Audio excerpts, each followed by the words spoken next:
YouTube, how's it going? So this is some thoughts on the most recent Theroux documentary on pornography. He made a documentary about pornography back in 1997, and so part of this documentary is kind of following up a lot of the people that he met back in 1997, and it's interesting to note kind of what's become of the people, but also how radically internet porn has changed the porn industry. And basically he depicts a porn industry struggling in the face of internet piracy and kind of YouTube style porn sites to compete in a DVD market, and it just shows a market saturated with people willing to do sex work because of the economic times, they say, the people in the industry say, but with no work because of internet porn. And it follows various different companies that are kind of diversifying in ways to kind of combat this, and some of them are targeting a more high quality couples market. Some of them become more and more kind of extreme to combat that, and some of them just focus on things like production values, which internet or kind of amateur porn can't really compete with. It appears that Theroux is attempting to make a documentary about how dreadful it is to work in the sex industry. That's the angle, that's the kind of bias that you hear in the tone of the narration and that sort of thing. But it's actually, I think, more telling what the actual people in the sex industry say themselves. There are quite a few people that express that there's something unpleasant about the work and that you need to have a plan to get in and get out, or it can kind of destroy your soul. I think one of the most telling parts of the entire documentary is at one point he's in a talent agency, a porn talent agency, and he's talking to the talent director there, this woman, that basically takes in the earnings from the porn stars and sends them out on jobs.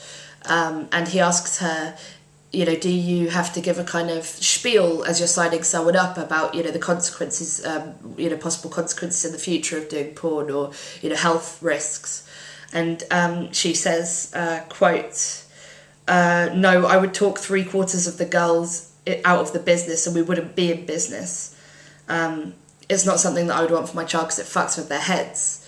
And it's quite, for me, this is the crux of my issue with pornography, with sex work and all of this, is you're absolutely right that in a situation where two adults freely make consenting decisions to exchange money for sex, it's really none of my business, and I really don't have any opinion on that, and I believe that should be allowed to be done as safely as possible because it doesn't hurt anyone else.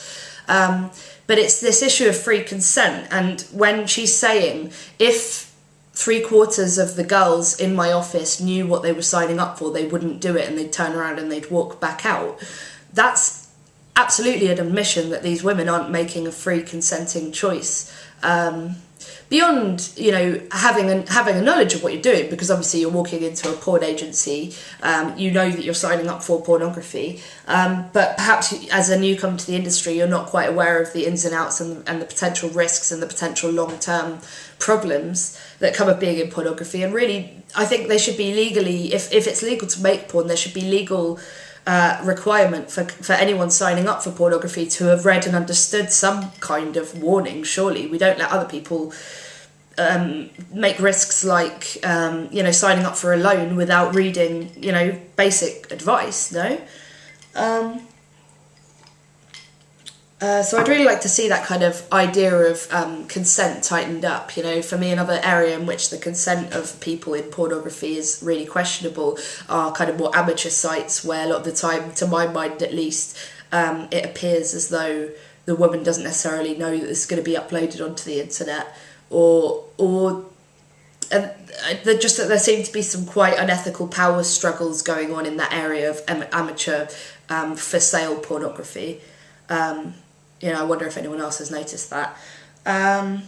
One of the porn stars that he was following back in 1997, John Doe, has committed suicide, partly I think as a decline, or they say as a decline in the industry, and partly because of drug use. And it's that's quite sad. Another porn star that he was following back in the 97 is J.J. Michaels, who says that with enough distance from what he was doing, he realises that actually it was the death of his infant son of cot death which got him into pornography, and it wasn't until his brother died that it snapped him out of it, and he started to question if he really wanted to spend the rest of his life doing that. So if I sound really judgmental, let me just reiterate again, like, I am someone that occasionally uses pornography, and considering that I'm a feminist on YouTube, I don't hold a particularly strong anti-porn stance. But it's the more unsavoury details of the porn industry which do worry me, because ultimately I try to form all of my political viewpoints based on, you know, causing the least amount of harm for the most amount of people, and being able to and being able to make safe and help people in dangerous situations, whilst recognising that people will do what people do. You know, my stances on drugs are all the same, you know, like, pretty much we should legalise drugs because we can regulate the drug industry much better that way.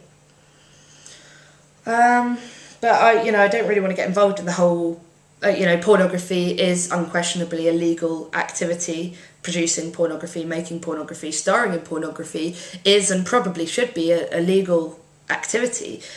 So I wonder why there aren't more kind of stringent regulations on the production of pornography, being something that could potentially be quite damaging to someone's body in the wrong hands, and something that could be quite emotionally damaging in the wrong hands.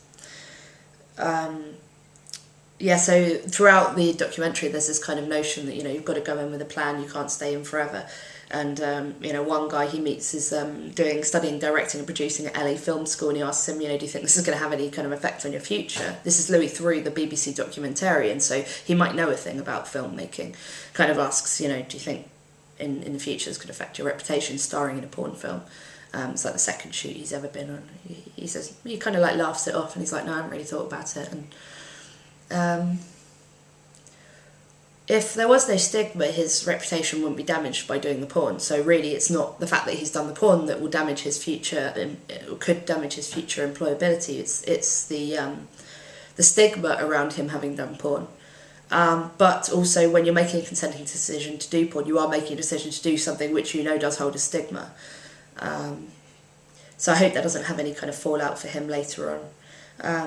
There are a few quite cringy feminist moments, like the guy who's about to have sex with the woman in the scene says that her name's, so-and-so studying a bachelor degree, and Louis says, who? And he says, Caroline, and he's like, that's Alexa, like, Louis knows her name.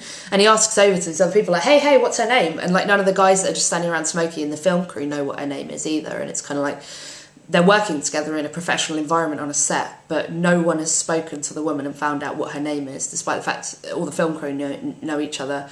The male porn stars kind of standing around buddy with them. That's a bit of a cringy moment that just no one can name her. It just seems like you should know someone's name. And Louis does quite a lot of him. It seems to me like the question of his documentary is there something intimate and emotional about sex which porn and people that make porn don't acknowledge?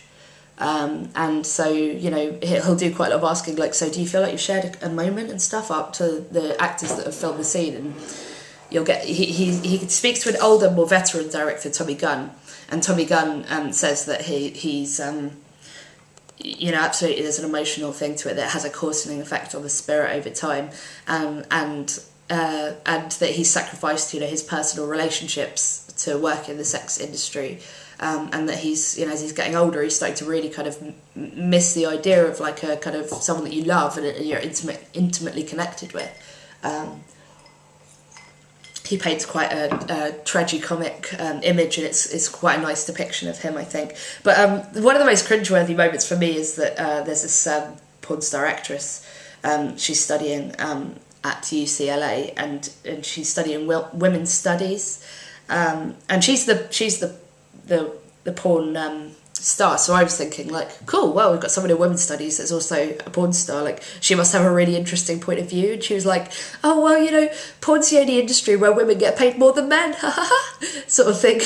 So I was like, oh, okay, so much for, I was kind of hoping for some kind of, I mean, she was about to film a sex, not about, she's not lying on her back naked or anything, but, she's reasonably about to film a porn scene, so to be fair, maybe she's not quite in that headspace. And You see quite a lot of that simpering, like the women in pornography simpering around the men, even when the men are actually asking them. It gets later on in the documentary, him and Louis and Tommy Gunn, the veteran porn star, are like asking some of these 21-year-old, 22-year-old girls, so women walking around, what they think about certain things, and they're just like giggling and being like, haha, whatever you want me to be, honey, sort of thing, and they're both finding it quite frustrating because it's like the women are unquestionably presenting what they believe a woman in pornography should be like, but actually, it's they're not recognising when someone's speaking to them in a human or an intelligent way. It's like, it's pretty, I can't really describe it, you'd have to watch the documentary, it's quite interesting. Is there anything else I wanted to talk about?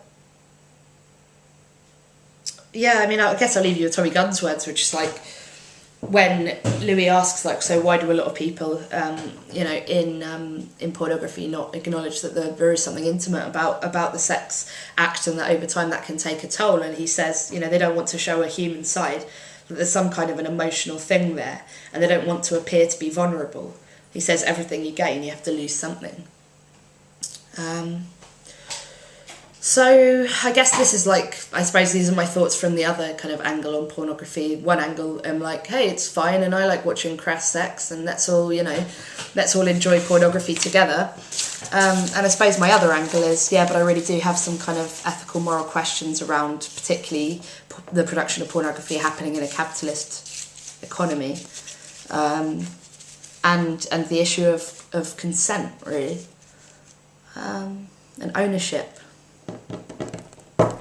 So, I hope you're all very well, and give me your thoughts, I'd love to know, and have a good evening.